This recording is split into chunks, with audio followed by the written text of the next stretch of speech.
Mesdames et messieurs, bonsoir. Ravi de vous retrouver ce soir dans Question d'actu.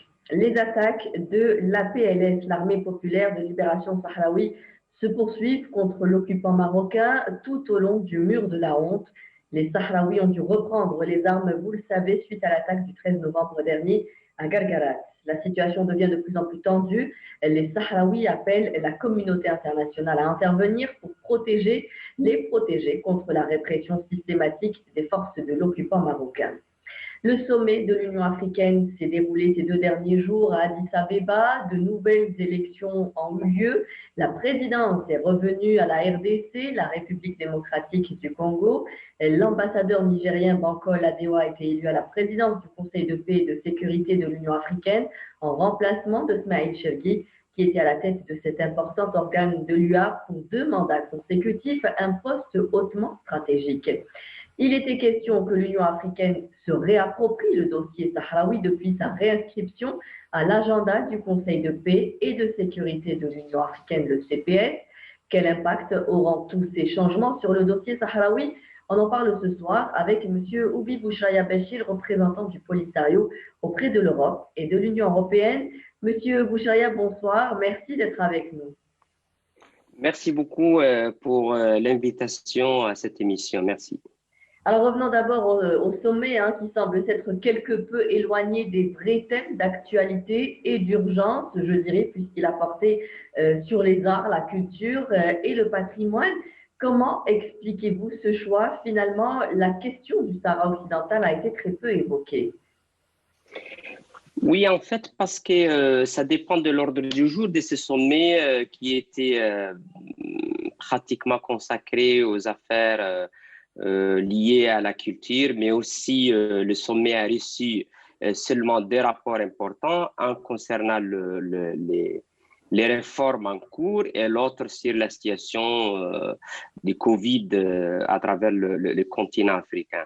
Donc, il n'y a pas eu un rapport du Conseil de paix et de sécurité pour que le problème du Sahara occidental soit traité. Mais par contre, il faut souligner aussi que pour nous, pour la race, la décision du sommet africain le 6 décembre, c'est la décision qui marque la nouvelle direction de décision de l'Union africaine en relation avec le conflit de décolonisation au Sahara occidental. Il faut rappeler que dans le paragraphe 15 de cette décision, les chefs d'État, les dirigeants africains, ont appelé les 2 pays, le Maroc et la République sahraoui, sur le même pied d'égalité, à s'engager dans des négociations directes pour résoudre ce conflit entre les 2 pays, mais précisant que ce processus de négociation doit être fait sur la seule base du respect de l'acte constitutif de l'Union africaine, c'est-à-dire le respect des frontières héritières de l'ère coloniale. Il y a eu aussi une demande à la possibilité d'un nouvel accord de cessez-le-feu entre les 2 parties, mais aussi une demande que cet accord soit nouveau, sur une nouvelle base. Et pour nous, ça c'est une invitation à que l'accord prenne en considération les derniers événements. Et surtout, les derniers événements, bien sûr, la rupture de l'accord de cessez-le-feu, le collapse de l'ensemble du processus politique, mais surtout la leçon de 30 ans au Sahara occidental, dans un processus là où le cessez-le-feu, finalement, est devenu l'objectif de la présence de l'ONU,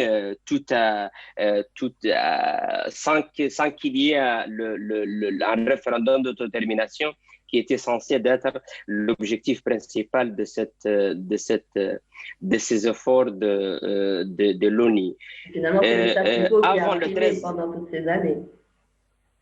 Exactement. Avant le 13 novembre, le peuple sahraoui avait puisque le processus était un peu séquestré par le Maroc, on a eu l'impression comme quoi l'armée de libération sahraoui est devenue des gardiens un peu pour maintenir l'occupation de leur propre territoire. Donc, c'est-à-dire pour cela qu'on a eu de mal depuis quelques années de convaincre surtout la jeunesse sahraoui de continuer à avoir un espoir dans ce processus. Et je crois que ça, c'est le contexte de frustration du peuple du Sahara occidental. C'est le contexte qui justifie des événements qui se sont déroulés depuis le 13 novembre jusqu'à aujourd'hui.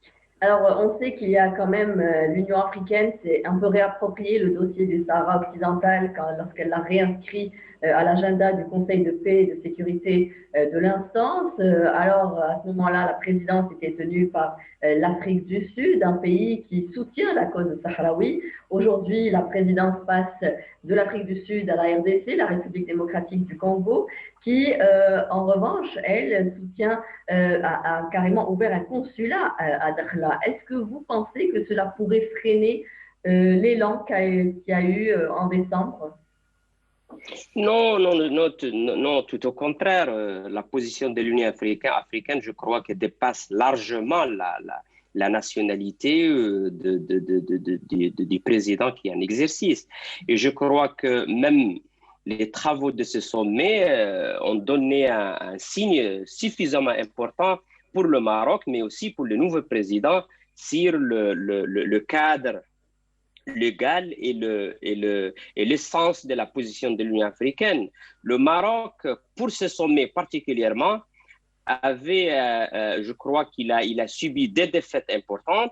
D'abord, la première, c'est le rejet par le Conseil exécutif des projets d'infrastructure économique. Les premiers concernant la fibre optique et l'autre sur les réseaux électriques et qui passent à travers le territoire du Sahara occidental sans l'aval de la République arabe sahraoui démocratique qui est un pays aussi membre et souverain de l'Union africaine. Je crois que le rejet de ces deux projets, c'est traduit.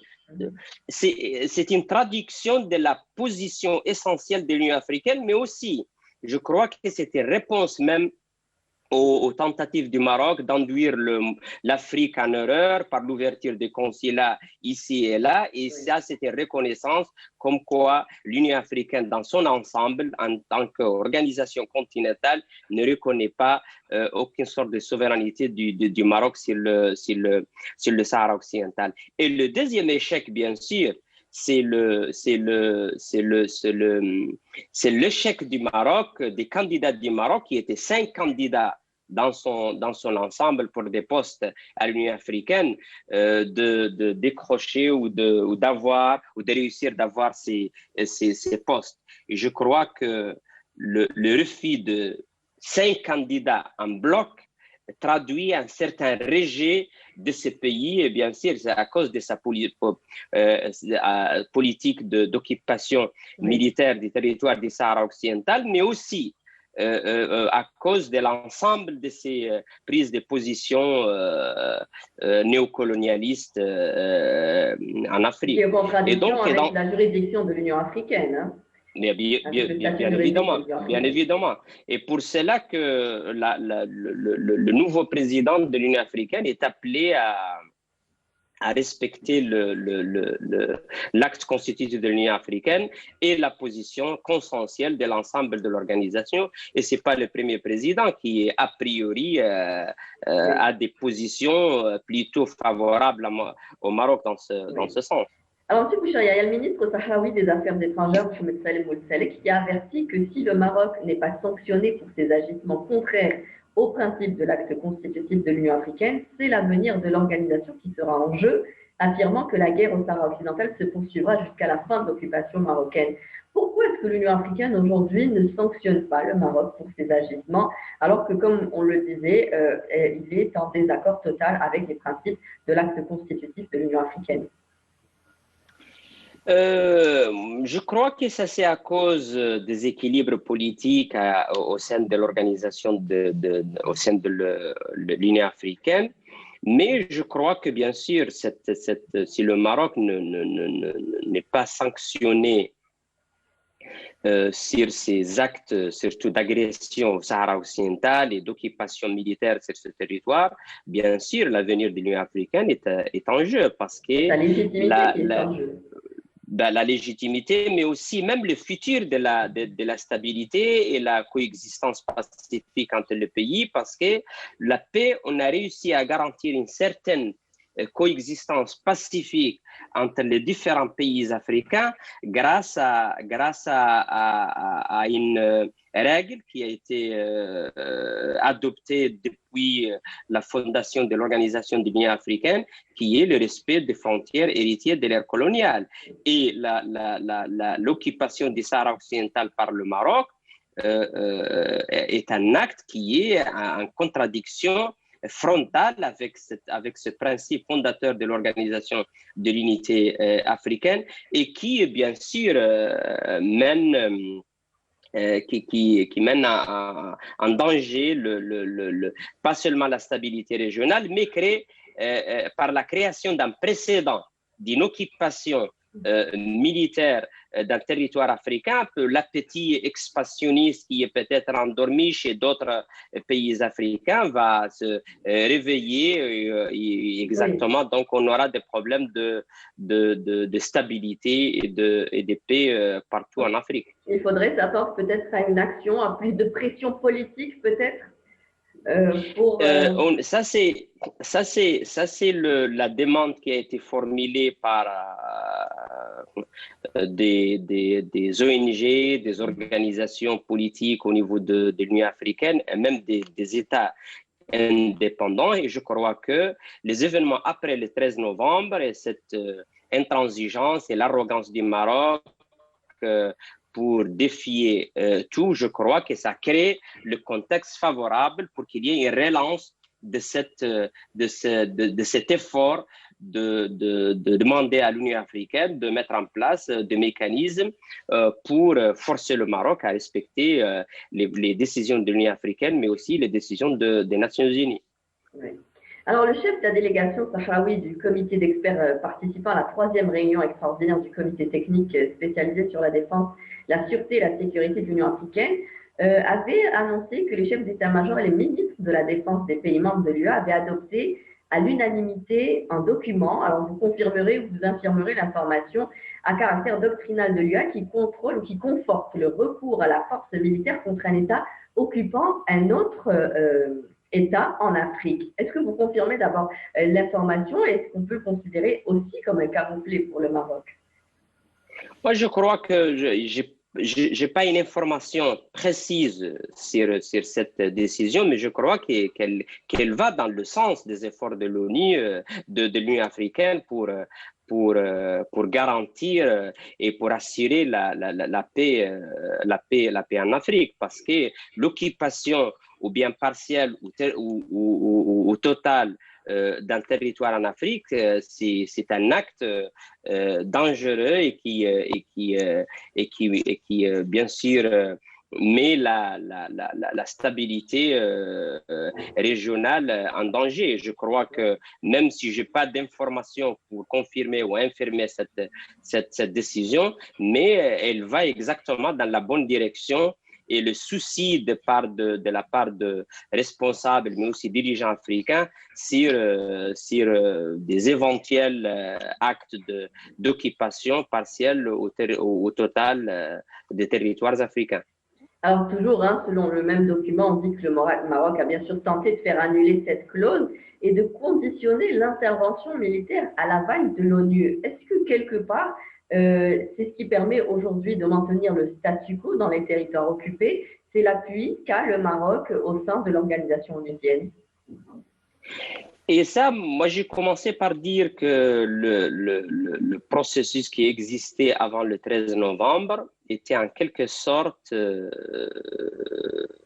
séquestré par le Maroc. Et on a observé, surtout au cours des dernières années, une tendance chez le Conseil de sécurité et l'ONU de dévier le processus de son cours normal qui était dirigé directement vers l'organisation des référendums d'autodétermination, vers formuler des propositions un peu pour accommoder la position marocaine, qui nous a conduit bien sûr à la paralyse du processus politique et éventuellement la rupture du cessez-le-feu et le collapse de l'ensemble des efforts de l'ONU.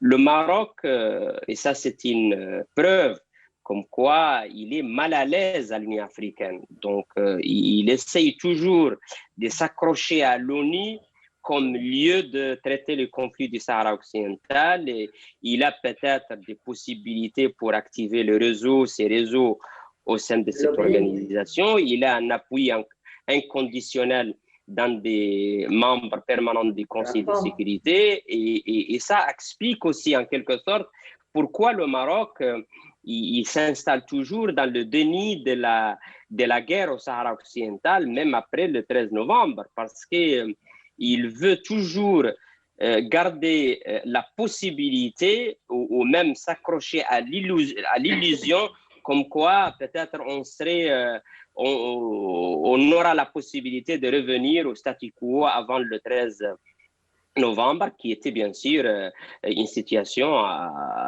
qui lui a été favorable. Oui. Mais et pour cela qu'il bloque toute participation de l'Union africaine dans la recherche d'une solution pacifique pour décoloniser le territoire du Sahara occidental en conformité avec les résolutions de l'ONU. Mais je crois que le statu quo est totalement dépassé par les événements, et je crois que les Sahraouis ils ont bien appris la leçon de 30 ans d'attente pour que leur droit à l'autodétermination soit accordé, et que s'il y a des efforts, bien sûr, nous serons toujours ouverts pour des négociations, au dialogue, mais c'est un avec dialogue... Avec de nouvelles conditions cette fois-ci.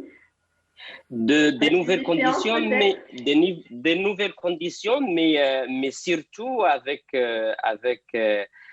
une feuille de route et des échéances bien déterminées, bien claires, et avec une implication beaucoup plus claire et beaucoup plus ferme de la part du Conseil de sécurité à l'ensemble de la communauté internationale. La situation qui prévoyait avant le 13 novembre, c'était en quelque sorte un chèque blanc pour le Maroc de continuer à sa politique de colonisation du Sahara occidental et s'investir pour prolonger ce statu quo qui pratiquement était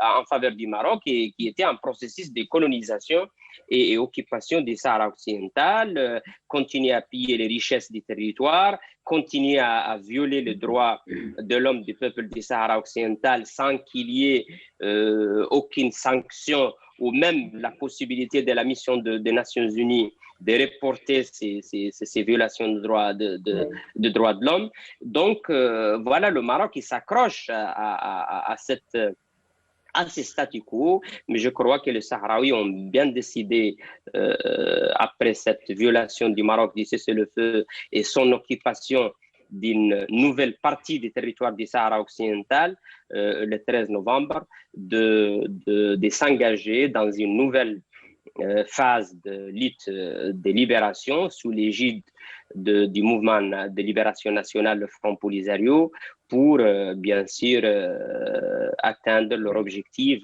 principal, qui est l'indépendance et le respect des choix du peuple du Sahara occidental. Alors, il y a une autre échéance qui arrive bientôt, c'est le mandat du secrétaire général de l'ONU, Antonio Guterres. Antonio Guterres qui, durant son mandat, n'a pas vraiment fait avancer la cause de Sahraoui, n'a pas nommé d'envoyé spécial pour le Sahara occidental. Quelle lecture faites-vous de tout ce qui s'est passé? Est-ce qu'aujourd'hui, sa réélection pourrait encore freiner la côte sahraoui, ou est-ce que, puisqu'il a proposé de nommer également un ancien Premier ministre roumain comme envoyé spécial, Peter Roman, pour reprendre la mission, ce candidat qui avait participé en 2018 à un forum économique à Dakhla organisé par le Maroc, bien sûr, ne cachant pas où vont ses sympathies. Donc finalement, ça n'épouse pas forcément les causes sahraouies.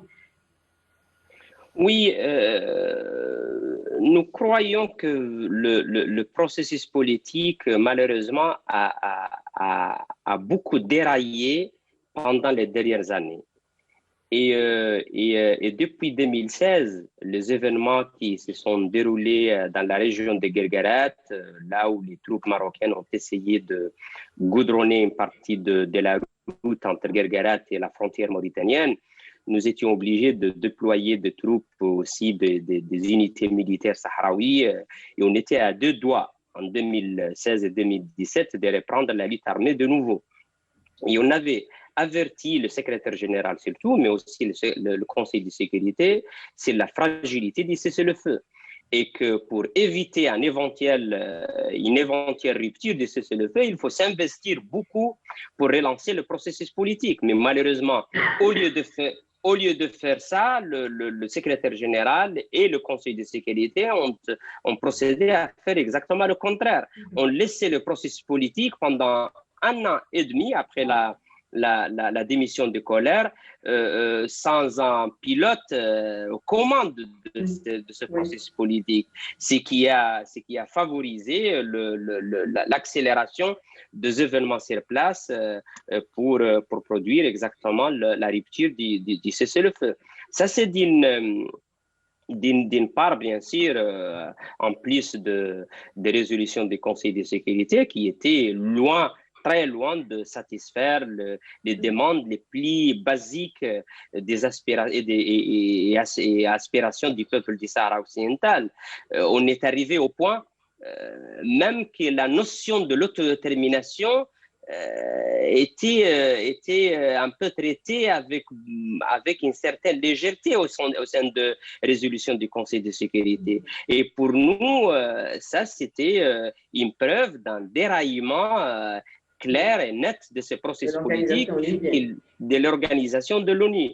Vous avez évoqué cette proposition d'un ancien Premier ministre roumain comme envoyé personnel du secrétaire général pour le Sahara occidental. Et je crois que cette nomination reflète exactement que l'ONU n'a pas encore saisi la réalité qu'on est dans une situation tout à fait différente. Procéder à nommer quelqu'un qui est connu par des prises de position favorables au Maroc, c'est une pratique qui appartient à la situation qui prévoyait avant le 13 novembre, là où le processus était largement séquestré par le Maroc. On est dans une nouvelle situation et il y a une rupture du cessez-le-feu, mais il faut qu'il y ait aussi une rupture politique. Il y a une agression, mais il faut qu'il y ait aussi une rupture politique de la part de l'ONU avec les pratiques qui existaient auparavant. Et penser à nommer quelqu'un de ce calibre, de ce profil, c'est contraire, c'est exactement dans la direction contraire des événements qui se déroulent sur place au Sahara occidental. Le secrétaire général de l'ONU, il a un rôle central pour accélérer le processus, mais la responsabilité principale revient toujours au Conseil de sécurité, qui est l'organe saisi d'une façon permanente de ces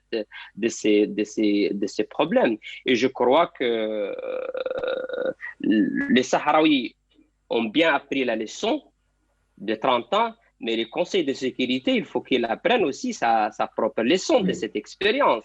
Essayer de contourner le droit du peuple du Sahara occidental à l'autodétermination et à l'indépendance, ce n'est pas le bon choix. Il faut s'investir à l'ONU depuis 1975, hein, donc ce n'est pas une nouvelle.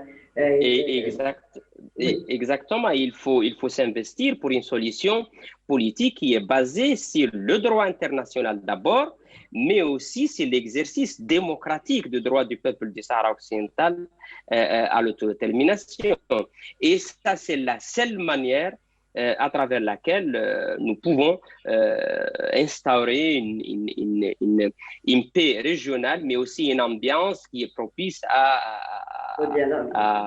inviter le pays dans la région à être des partenaires pour le développement régional. On ne peut pas penser à une complémentarité régionale et on piétine sur le droit d'un des composantes importantes de cette région qui est le peuple sahraoui et le Sahara occidental. Alors, il y a eu un autre dérapage, hein, bien sûr, qui avait défrayé les chroniques, on en a largement parlé, c'est la dernière déclaration de Donald Trump juste avant la fin de son mandat. Vous avez déclaré avoir l'espoir que cette nouvelle administration à Washington puisse réexaminer, sinon revenir sur la proclamation de Donald Trump en contradiction totale avec le droit international. Nous avons vu il y a quelques jours que les États-Unis avaient mis fin à leur soutien à la coalition menée par l'Arabie saoudite au Yémen, un tournant dans la politique étrangère américaine. Ça vous donne de l'espoir davantage encore pour que l'administration de Joe Biden revienne sur les déclarations de Donald Trump? Oui, tout à fait, mais je crois qu'il faut aussi rappeler que depuis les premiers jours de cette proclamation de Trump, le Front Polisario s'est prononcé dans des termes le plus clairs, comme quoi c'est une proclamation qui est politiquement née morte, et qui ne changera en rien du tout la nature du conflit du Sahara occidental, ni le statut du territoire du Sahara occidental, et encore moins la détermination des Sahraouis de mener leur lutte de libération nationale. Cette proclamation a été contestée au sein des États-Unis depuis les premiers jours, par la classe politique, des personnalités de grands calibres au sein de la vie politique. Même des membres du Parti républicain, des partisans de Trump, mais aussi par l'ONU, l'Union européenne, l'Union africaine, des pays membres permanents du Conseil de sécurité tels que la Russie, la Grande-Bretagne, l'Allemagne et même la France, hein, qui s'est prononcée, qui est connue par ses positions d'alignement inconditionnel, c'est la position marocaine, mais concernant la proclamation de Trump, c'est prononcé dans des termes d'appel à l'ONU comme le lieu de régler ces conflits, et que c'est un conflit et le droit à l'autodétermination et le droit international dans ce sens.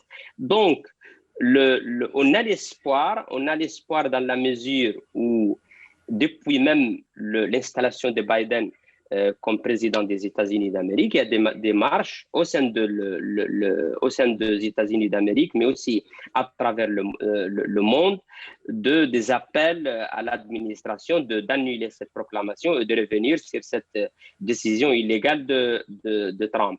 On a l'espoir parce que d'abord, c'est une décision qui est en contradiction avec la position traditionnelle de Washington, en contradiction avec des principes fondateurs de la politique étrangère des États-Unis, notamment le droit à l'autodétermination, mais aussi l'opposition à des actes d'acquisition des territoires par la force, mais surtout cette monnaie de Biden et son pari sur le multilatéralisme. Oui.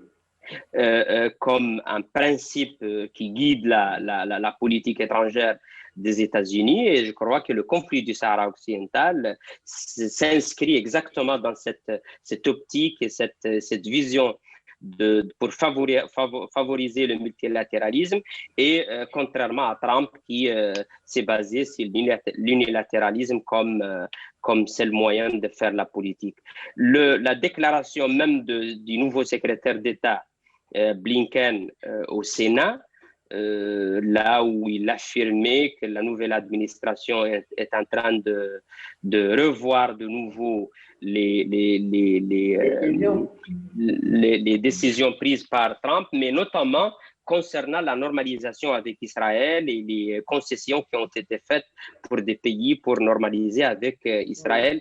Et il a précisé même ces positions qui sont en contradiction avec les normes du droit international. Donc, on a l'espoir, mais on réaffirme de nouveau que la lutte, le droit du peuple du Sahara occidental d'abord, mais sa détermination aussi de mener sa lutte de libération nationale dépasse toute prise de position individuelle d'un pays ou un autre. Alors, pour revenir un peu sur la situation qui prévaut dans les territoires occupés, quelle est la situation du conflit armé entre les forces de la République arabe sahraoui et le Maroc aujourd'hui?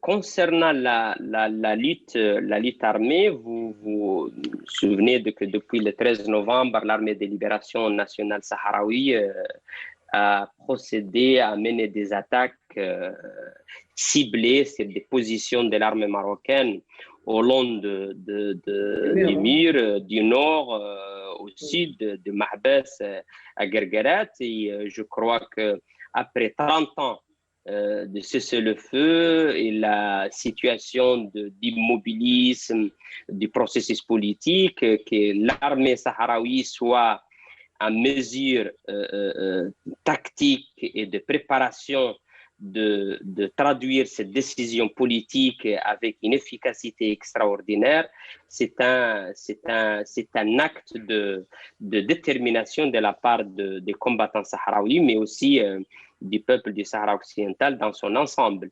Les unités marocaines stationnées au long du mur subissent quotidiennement, on est presque maintenant dans le communiqué militaire 90, 90 communiqués militaires jusqu'aujourd'hui, subissent des attaques quotidiennes bien ciblées avec des objectifs bien clairs, et la progression de l'action militaire dépend bien sûr des décisions du commandement militaire sahraoui et une stratégie qui est mise en place d'une façon progressive pour obliger le Maroc à reconnaître de nouveau cette réalité qui est irréversible, la réalité de l'aspiration des Sahraouis à leur indépendance et de l'ensemble des territoires. Est-ce qu'aujourd'hui, cette lutte armée redonne un peu peut-être de l'espoir aux jeunes Sahraouis qui étaient peut-être lassés par ce statu quo qui a duré 30 ans quand même? Est-ce qu'aujourd'hui, il n'y a pas un nouvel espoir pour eux d'arriver à faire avancer la cause sahraoui? Ben, bien sûr, ça c'est un espoir. Bien sûr, la guerre. C'est important que la jeunesse sahraoui aussi se réapproprie cette cause et poursuive le combat pour l'autodétermination. Oui, exactement.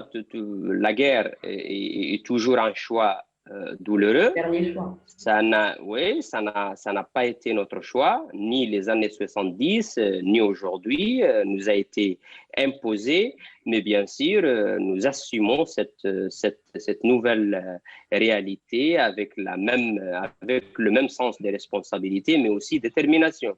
La jeunesse joue un rôle central dans cette nouvelle phase de la lutte du peuple du Sahara occidental. Nous, au sein de la direction du Front Polisario, au cours des dernières années, on a eu beaucoup de difficultés pour contenir cette rage au sein de la jeunesse sahraoui et cette volonté d'aller à combattre, puisqu'ils voient que le Maroc, cette caution par le système international de la continuité de l'occupation de leur territoire, c'est le manque de perspective, c'est le manque de foi même dans l'ONU et sa possibilité de régler le conflit. Ils voient les civils sahraouis torturés exactement devant la mission de l'ONU. Ils voient les richesses des territoires qui sont pillées contrairement aux décisions de la communauté internationale. C'est le Maroc qui se permet de faire toutes sortes de violations et d'en profiter, alors que maintenant le moment est venu pour que la jeunesse assume son rôle et sa responsabilité pour lutter pour un avenir mieux qui est toujours l'indépendance du Sahara occidental. Et la jeunesse aujourd'hui se trouve avec un grand nombre sur le front et avec une détermination et une preuve d'engagement extraordinaire. Oui, aujourd'hui, vous demandez à ce que vous dites que vous serez toujours ouvert aux négociations et direct et que la guerre était un dernier choix qui vous a été imposé. Mais les négociations doivent aujourd'hui porter sur des éléments bien plus solides, plus égalitaires. Aujourd'hui, les termes des négociations doivent changer et évoluer. Moi, je crois que ça va dépendre principalement de l'évolution des événements sur place, surtout sur le front militaire. Ça, c'est le premier élément. Le deuxième élément, qu'on a bien appris la leçon de 30 ans, ça c'est sûr, et que, bien sûr, notre engagement pour la solution politique, pour des négociations avec le Maroc demeure le même, mais avec sur une nouvelle base qui est une feuille de route bien déterminée et des échéances bien claires.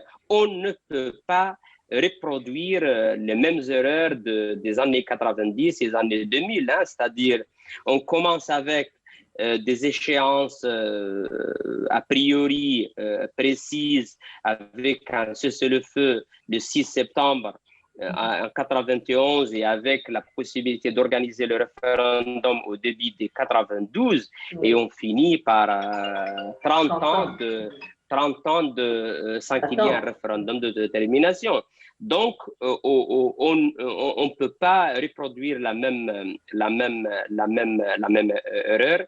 Et s'il y a une demande précise de la part du Conseil de sécurité et de l'ONU, il faut qu'elle soit sur la base d'une feuille de route et des échéances bien déterminées avec des garanties beaucoup plus solides.